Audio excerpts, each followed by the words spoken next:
Bonjour tout le monde. Le but de cette vidéo est de savoir comment simplifier des fractions algébriques. Simplifier en mathématiques? Bah oui, voici une fraction algébrique qu'on va rendre plus simple.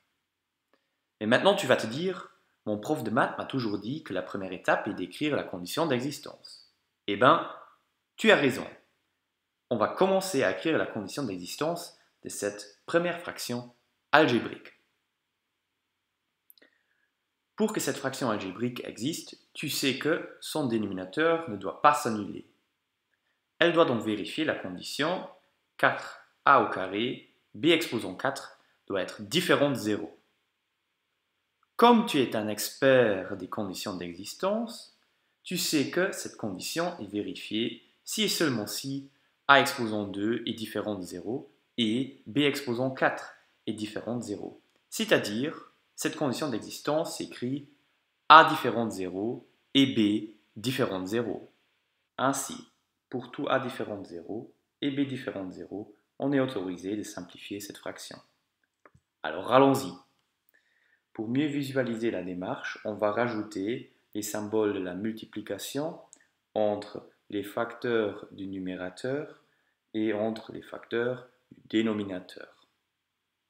Le numérateur de Q indice 1 devient alors 10 fois a exposant 8 fois b au carré, et le dénominateur s'écrit 4 fois a exposant 2 ou a au carré fois b exposant 4. On peut simplifier 10 quatrièmes par 2 pour obtenir 5 demi.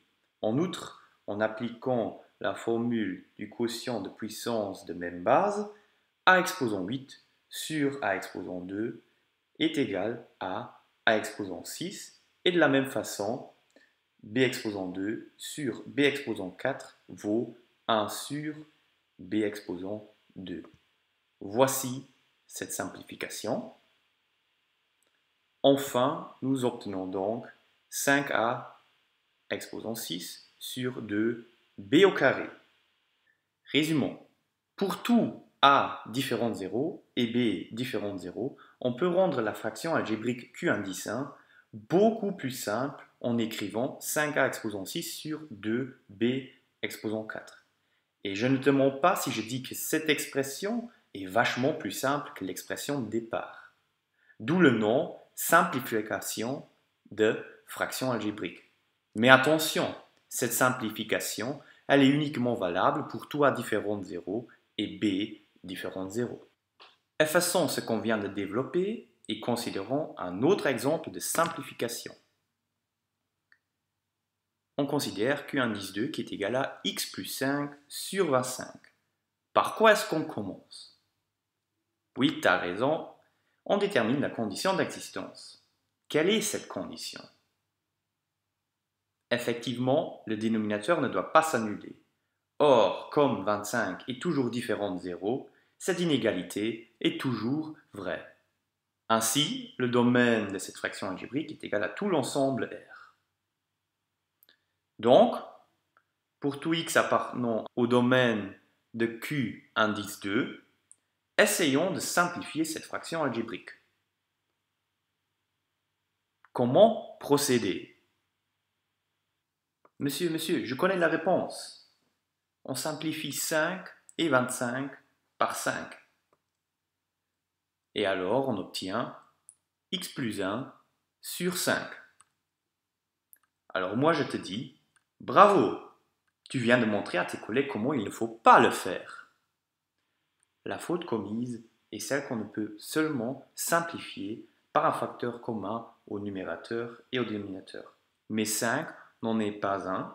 On a fait 5 est un terme du numérateur et donc pas un facteur. Pour rappel, les éléments d'une somme sont appelés termes, donc x et 5 sont deux termes, et les éléments d'un produit sont appelés facteurs. Attention, ceci est l'erreur classique qu'il faudra absolument éviter. Pour mieux comprendre pourquoi nous ne pouvons pas simplifier par 5, procédons par l'absurde. Par quoi? Par l'absurde. c'est-à-dire supposons pour un instant que cette égalité est vraie.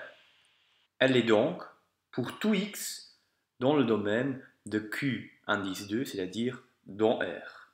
En particulier, elle doit donc être vraie pour x égale à 70.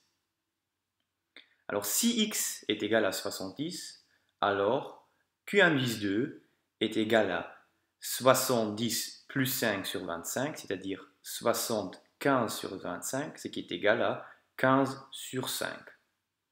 Et x plus 1 sur 5 est égal à 70 plus 1 sur 5, c'est-à-dire 71 sur 5. Or, ces deux résultats sont différents, ce qui contredit notre supposition que Q indice 2 est égal à x plus 1 sur 5 pour tout x dans R. Ainsi, cette supposition est fausse. Conclusion, il est faux de simplifier x plus 5 par 5. On peut seulement simplifier par un facteur commun au numérateur et au dénominateur. Mais 5 n'en est pas un. 5 est un terme du numérateur. Voyons encore un autre exemple. Maintenant, je vous demande de simplifier, si possible, la fraction algébrique a plus b sur a fois b. La condition d'existence s'écrit a fois b différent de 0 si et seulement si a différent de 0 et b différent de 0. Alors pour tout a différent de 0 et b différent de 0, peut-on simplifier cette fraction algébrique q indice 3? Non, on ne peut ni simplifier par a, ni par b, parce que ni a, ni b est un facteur du numérateur. Ce sont tous les deux des termes du numérateur. Q indice 3 est dit irréductible parce qu'on ne peut pas simplifier cette fraction algébrique. Pour terminer, voici un dernier exemple de fraction algébrique qu'il faut simplifier si possible. Alors comment commencer? Ah, tu dis avec la condition d'existence. Alors je dis c'est correct. Mais pour mieux identifier les facteurs, je conseille d'entourer par des parenthèses le numérateur et le dénominateur. Ensuite, tu sais sans doute que le dénominateur ne doit pas s'annuler afin que cette fraction algébrique existe. Alors comment continuer? Je suis sûr que tu connais la réponse. Exactement. X au carré moins 36 est une différence de deux carrés qu'on peut factoriser. De cette façon, on obtient que x doit être différent de moins 6 et 6. Le domaine de Q indice 4 est donc égal à l'ensemble R, sauf les nombres moins 6 et 6. Ainsi, pour tout x appartenant au domaine, essayons de simplifier Q indice 4. Tu sais que le dénominateur peut être factorisé en, entre parenthèses, x plus 6 fois, entre parenthèses, x moins 6. Alors, comment continuer pour simplifier la fraction algébrique Q indice 4? Tu pourrais essayer de factoriser également le numérateur. Est-ce que tu vois comment le faire? En effet, le numérateur est un trinôme carré parfait qu'on peut factoriser en x plus 6, entre parenthèses, le tout au carré.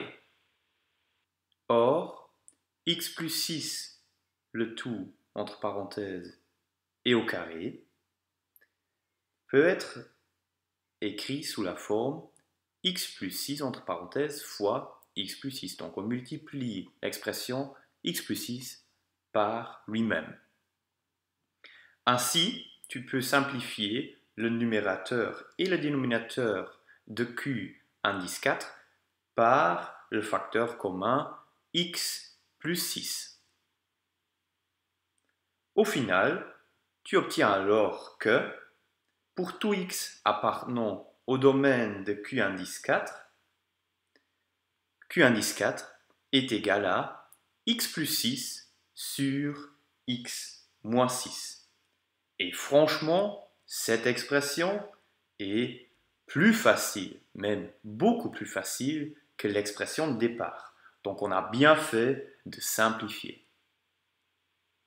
Enfin, retenons la démarche générale pour simplifier des fractions algébriques. Pour mieux identifier les facteurs, tu entoures par des parenthèses le numérateur et ou le dénominateur lorsque celui-ci est formé de termes. Ensuite, tu écris la condition d'existence de la fraction algébrique et dans le cas d'une seule variable, tu détermines également le domaine de cette fraction algébrique.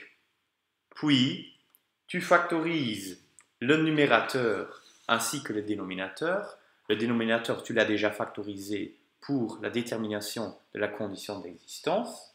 Et enfin, tu simplifies par tous les facteurs communs au numérateur et au dénominateur pour obtenir l'expression simplifiée de ta fraction algébrique de départ. Ouf! Voici donc la démarche générale que tu appliques pour résoudre tes exercices lorsqu'il est demandé de simplifier une fraction algébrique. Merci de ton attention.